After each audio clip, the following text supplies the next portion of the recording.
За ажлын хэсэг байгуулах тухай Монгол Улсын хурлын тухай хуулийн 22 дугаар зүйлийн 22-ийн 3-13 дахь заалт 24 дугаар зүйлийн 24-ийн 5 дахь хэсэг Монгол Улсын хурлын чуулганы уралдааны дэгийн тухай хуулийн 37 дугаар зүйлийн 37-ийн 1 дахь хэсгийг үндэслэн төрийн байгуулалтын байнгын орноос тогтоох 1 Очротын Амгаланбаатар нарын 17 гишүүн 2026 5 сарын 29-ний өдөр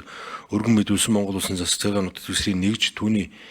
удирдлагын тухай хуульд нэмэлт өөрчлөлт оруулах тухай хуулийн төсөл болон хамт өргөн мэдүүлсэн хуулийн төслүүдийг хэлцүүлэлт бэлтгэх үүрэг бүхий ажлын хэсгийг дараах бүрэлдэхүүнтэй байгуулсгаа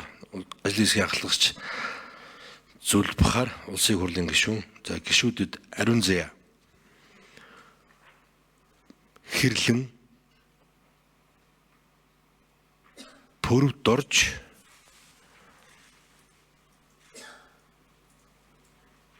Баатархүү тийм гүшүүн манад байхгүй. Төрийн байгуулалтын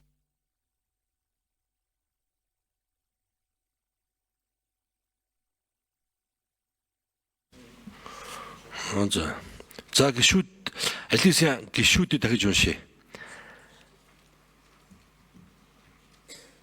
Ариун Заяа Батбаатар Пөрөвд орж Хэрлэн. За ийм 5 гишүүний бүрэлдэхүүнтэй ажлын хэсэг мэргэжил арга зүйн тусалцаа үзүүлж мэдээлэлээр хангах чиглэлээр холбогдох байгууллагын албан тушаалтныг тухай бүр татан оролцуулж ажилуулгыг ажлын хэсэгт зөвшөөрсгөө төрийн байгуулалтын байгууллагын гаргаж авах гэсэн байна.